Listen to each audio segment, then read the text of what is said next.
I am Lonye Ford. I'm CEO of Arlo. My business partner, she's the R, and I'm the Lo in Arlo. So we started Arlo in 2014. We're DC-based government contracting company, top secret facility clearance. Our focus is primarily cyber in the governance risk and compliance area, as well as intel and program management support. We typically support most of DoD or Department of War now, so I got to still check myself on that. So, and the federal government, but that's our space. I've been in this space all of my adult life. I was in the Air Force. I joined when I was 19 years old. So even sometimes when you hear me say we, when I'm talking about the government, I'm saying we. I've been I've been military, I've been government contractor, and I've been a government employee. So my really passion and knowledge in this space runs pretty deep, and I'm excited to talk to you today. Well, what is it you did when you were with the government? What was your role? So prior to starting Arlo, yes. So I always say I've been in cyber before it was sexy. So when I was in the government, when I was in the military, I was in the Air Force, the greatest service in the world. And I started at the help desk. So I started from the bottom, literally. And so worked my way up in technology. I've been sysadmin. I've been anything. I've been a wire dog, pull cables through buildings. And then they came up with this new domain. It wasn't even called cyber at the time. It was information assurance. An active volunteer. So I was in information and security and cyber really since the beginning. And then, transitioned to working as a contractor in the government. I've worked for Best8a, CIOs, for the Army, for the Air Force, all of that. My focus was on assess and authorize. So everything in the risk management framework area. So I've done that from keyboard to building out fast track ATO on behalf of the Air Force. So that's my space. And our company focuses on that as well. All right. So let me ask you this. What are the cyber challenges that organizations have right now, you think? The top 3 or the top 5 or the top 1? In your mind? I would think, and again, I always say cyber it's a huge domain. So that's like saying you could be a brain surgeon or a pediatrician. So again, I focus very specifically on governance, risk, and compliance. So I think one of the main challenges that we have in the government is replacing compliance with risk. And there's a place for compliance. Compliance is still important. And a lot of compliance grew from risks that were identified, right? But we have, in some cases, got to the point that we're so focused on like checklists and green that it takes away from managing actual risk. And so I think an area that we really have to start leaning into is making sure that we're making true threat-based decisions. So in the past, we do this at a specific time. We assess, we run scans. It's a point in time assessment on how secure you are. Right? That's a start. That's not the finish. The finish is, well, it never finishes, but it's that continuous monitoring, making sure that we're constantly bringing in threat data, not only threat data, but how does that threat affect actual systems? So understanding a agency's systems and their software and their hardware, so we can look at the threats that are integrating and say, hey, this is how it can affect the mission. So I think bringing in real data from a cyber perspective and getting away from this one point in time assessment, that's an area that we really need to grow in. And we see the government, going that way. And that's definitely something that Arlo was focusing on. Right. Let me see if I understand. So a little bit too process oriented, where you have all these checklists and documents and compliance thing. And that will, sometimes it happens to all of us, right? You have something, you come up with a process, but then you get enamored with the process type of thing and you're not doing the actual work. Is that a little bit? Absolutely.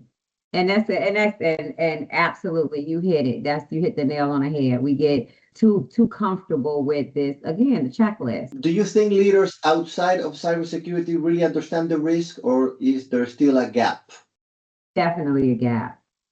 And a lot of that gap comes from cyber professionals like myself. When it comes in the department, just being honest, a lot of us that have been in the department for so long, that's when we get caught up in this compliance piece. We also have to learn how to speak to decision makers, right? So sometimes we have a technical person speaking in like controls and very cyber vernacular and not necessarily related to the mission. what the mission owner wants to know, not about this control, but how does this affect this aircraft, right? How does this affect the financial data on this system? So we have to be able to translate controls in very specific cyber terms to the mission. And you also have to help the mission owners and leaders understand, as my CIO now, Venus Goodwine, says, is where do we spend our next cyber dollar? But that's a major part of the decision making tree. And it's sometimes hard for tech folks to articulate that. So in other words, the companies that provide cyber needs to understand the mission. They cannot be people that only understand cyber, because that will become a little bit of a disconnection. Absolutely. And that's why, and I think like as we're starting to bring in these new innovative companies into the government, to me, it's exciting. The innovation that they're bringing outside of what we've typically seen and the speed in which they're doing things, it's exciting. The gap is sometimes those companies do not necessarily, because they haven't been in the department, they don't necessarily truly understand the needs of the department.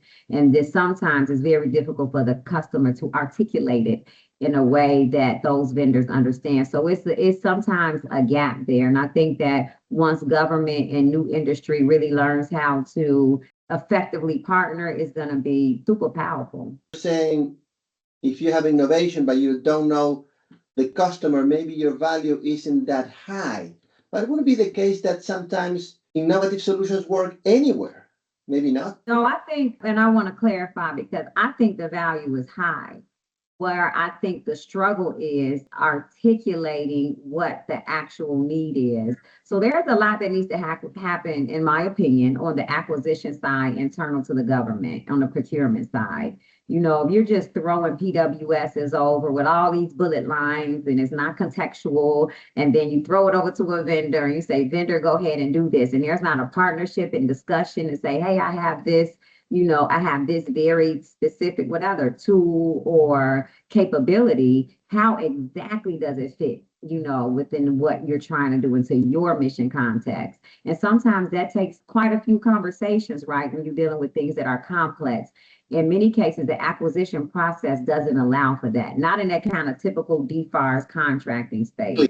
Now we go to OTAs, different story, but that contracting space is difficult. But what I am seeing in the last year, I will say this. There's a lot going on that you hear verbally and, in the news and everything about changing the acquisition process, moving faster, bringing in vendors, which I think that is truly the goal. But there's this missing gap, right? And that's the implementers. The implementers are your cores, your KOs. It's great that you have this policy, right? But you also have to make sure that your cores and your KOs and the folks that implementing are properly trained. And if you want those folks to do that, it's very difficult if they have full-time jobs. They have full-time jobs, not as many government people, right? And now we have all these new, OTAs and different ways to get money, and they're not trained on it. So I think that we're going in the right direction, but you can't miss that middle tier, which is the implementers. And I've been in space for a long time. I've never seen a department move this quick. Like, I'm very optimistic. It was the very tough transitions for many people involved in this push for speed and agility. But it's not just verbal like it has been in the past. It truly is. You're seeing it now. It's some areas again that we need to strengthen, right? But they're doing it. The KOs and the core, they are doing it with the little resources that they have. But we could be much more effective if we focused on that core. But I'm very optimistic that the speed in which we're getting capabilities to the warfighter is increasing. I've seen it. And again, specifically on, vehicles like OTAs. And we have an OTA trade wins and CDAO that we use, and it's been really effective. Oh, would you explain to me and to others the OTA thing a little bit? What's the advantage that they have? So the advantage is, if folks, we're accustomed to doing typical DFARS contracting, a lot of rules, a lot of regulations, but on the OTA is other transaction authority. Don't quote me on that acronym, but I think that's what I think it's correct.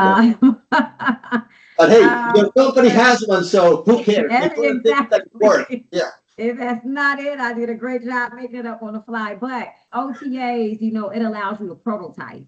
So it allows you to work hand in hand with the government. It allows you to do this constant iteration. And so the benefit of that is in the OTA space, you see those government folks that's working and they're really partnering with you, not just to get you on contract. They're iterating with you. It's like a prototype. We're coming in, did this work? Did this fit the mission capability? Yes, no, let's iterate. So it's this constant iteration. And it's not as difficult to get on contract once you get accepted on the OTA. So it's not that this takes a very long time to execute. So that's the other difference. Let me ask you something. Do you think contracting officers that are listening to this, do you think all of them know how to proceed with the OTA, and or many of them, or like 5%, or what's the deal with this approach in terms of potential, agencies and organizations that can use some of Arlo's support here? So how does that work? Is that complicated, or? I would say I don't think many cores and KOs are accustomed to using these new innovative, acquisition processes. But I do see them, being open to use. First of all, I love y'all cores and KOs. Let me clarify that. But I think I see a lot of them really leaning in and attempting to learn. But like I said, they have jobs, there's a lot going on. So they want to do what's also going to be convenient and efficient for them in their daily, in their daily duties. So I think that they're attempting to use them. I couldn't give a percentage, but I would say based off the contracts that we have, there's a very small percentage of cores or KOs that are using things like OTAs. Can any KO use OTAs, or they need some sort of something? I remember some vehicles that you need to have the delegation of authority, or there's some situations where contracting officer needs something that don't depend on them. So can any contracting officer use an OTA? Or no? Any contracting officer could use an OTA, but it depends on what the agencies have determined what vehicles they're going to use. You will see a lot of OTAs in like the R&D space, in the technology space. So it may be OTAs that may be specific for drones, right? So the OTAs can be very specific in nature. So I believe any KO can use it. But which ones and how and where would be the question, would be what needs to be researched. Okay, let's talk about government and industry working together. What are your thoughts on that? And you already touched on it a little bit, right? When you mentioned the limitations and restrictions that procurement process sometimes has. But what are your thoughts on how industry and government are working together? From what I've seen, I see a change on the willingness of partnering with industry. Okay. I'm looking for vendors that can get things done and know what they're talking about. How do you do that? A lot of times it's a conversation. So I am seeing government starting to do more like verbal, even once they complete, submit the PWS, and when they're doing their responses, a lot of it is a verbal response. I think that's good because that's a back and forth dialogue. I think industry and government can partner better with the more back and forth dialogue prior to putting vendors on contract, because just the list of requirements doesn't always relate to what the government is doing. And so I think that as we decrease some of that and start looking at each other as partners, hey, we bid, we won, I am your partner. I'm only successful if you're successful, and I'm only here to make you successful. So let's talk about it. Let's partner and work together. So I think that's a way that we can continue to strengthen that relationship. But I will also say the relationship is there in many cases. So this is just kind of saying, how could we do better and how can we strengthen it? The government has been partnering with industry since forever, right? So now it's just that turn in how do we do it better? And it's a lot of vendors that take work that you can't perform. And so even from a small business perspective, I say that we grew slow and steady because we did not take work that we could not perform. We were honest, and it was like, but what we will do is we will partner with you. We will go get you a partner. And we have amazing partners. We have a JV with Deloitte that we've had and a mentor protege relationship with Deloitte that we've had for quite some time. We're very partner friendly. So when you're going in, especially small businesses, you're going in, you're talking to the government, don't think that you have to be the total solution. Solution really, really, really, works around partnerships. So do you see that there could be a negative? I mean, I think that the written thing is easy, right? Somebody writes a proposal, they receive it, they can do it on their own time. So there are some advantages of the written thing. I agree with you with the restrictions and the limitations, but what are your thoughts on the limitations on time for the whole oral presentation and demo thing? Do you have I any? agree.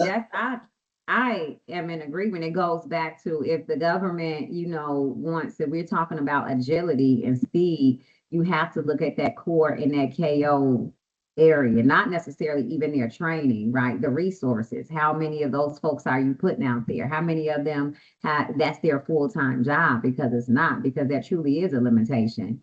Right? Do I go and do what I need to do my day job from a mission perspective, or do I go listen to 15 people give me orals? Right. And so that's a true limitation. So Lonnie, was there a turning point in your career that shaped where you are today? Maybe joining the Air Force. Going to the Air Force. Okay. Joining the Air Force. I always say Chicago made me, but the Air Force raised me. And joining the Air Force changed the trajectory of my life. It was the best decision from a career perspective that I could have ever made. And it taught me a lot about myself. It taught me a lot about leadership. It taught me a lot about people and followership. And then it gave me this ability to, build my technical skills, not only from a, educational standpoint, like book reading. It was like I was 19 years old working in Italy from the flight line systems in the Air Force, so I had hands-on experience very early on in my career. And so that's and I think that knowing, like working from what I would call kind of hands-on keyboard as I worked my way up, and then to the point where I got to where I'm supporting the CIOs and now I'm CEO, I never forget about what the people have to do to have hands-on keyboard. So that helps me with my translation. I really big on how do I translate to the technical person who has to implement. And I know people get tired of me hearing this. I'm always about, don't forget about the implementers, because we do a lot of writing and talking at very strategic levels, and we don't think about people who have to implement, in the government. We're not thinking about an airman who's on a flight line who isn't, this world-renowned developer, right? So they do have to use a checklist. They do have to use guidance. I was that 19-year-old person having to do that.